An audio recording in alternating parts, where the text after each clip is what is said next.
ദൈവത്തിന് മഹത്വം ഉണ്ടാകട്ടെ. ഞാൻ ബേല രാജീവ്, ആലുവ കാൽവരി ബാപ്റ്റിസ്റ്റ് ചർച്ചിലെ സഭാ അംഗമാണ്.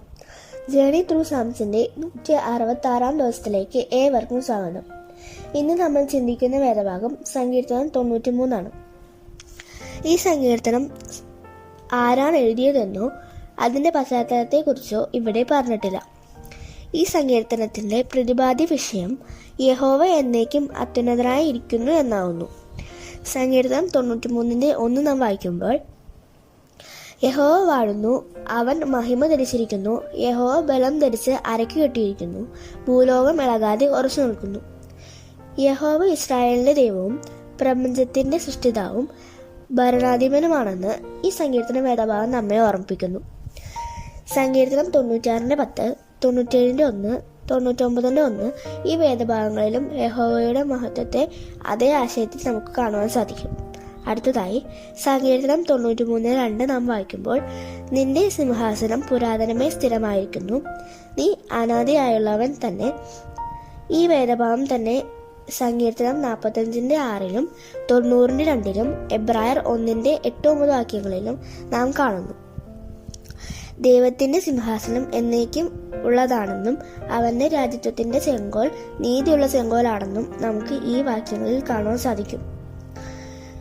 സങ്കീർത്തനം 93:4 വാക്യങ്ങൾ, യഹോവ പ്രവാഹങ്ങൾ ഉയർത്തുന്നു, പ്രവാഹങ്ങൾ ശബ്ദമുയർത്തുന്നു, പ്രവാഹങ്ങൾ തിരമാലകളെ ഉയർത്തുന്നു, സമുദ്രത്തിലെ വൻതിരകളായ പെരുവള്ളങ്ങളുടെ മുഴക്കത്തെക്കാളും ഉയരത്തിൽ യഹോവ മഹിമയുള്ളവൻ.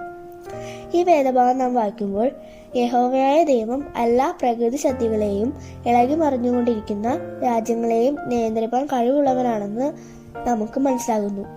ഈ വാക്യങ്ങളിൽ അത് പെരുവെള്ള പ്രവാഹങ്ങളോട് സാദൃശ്യപ്പെടുത്തിയിരിക്കുന്നു.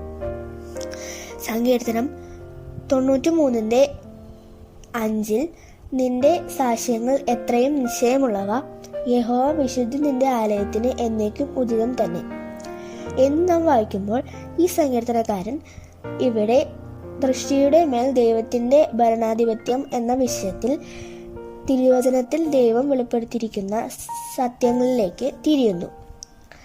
തന്റെ രാജ്യത്തെക്കുറിച്ചും ഭരണ സംവിധാന ക്രമത്തെക്കുറിച്ചും ദൈവം വെളിപ്പെടുത്തിയിരിക്കുന്നത് ബൈബിളിലാണ്.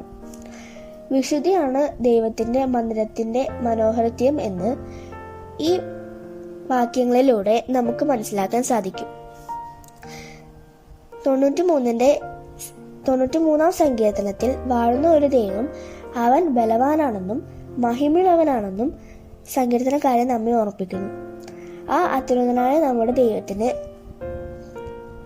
മഹത്വം കൊടുത്തുകൊണ്ട് പ്രാർത്ഥനയോടെ എല്ലാവർക്കും ആ മഹോന്നതനായ ദൈവത്തിൽ ആശ്രയിക്കാം. ദൈവം നാം മഹത്വപ്പെടുമാറാട്ടെ. ആമേൻ.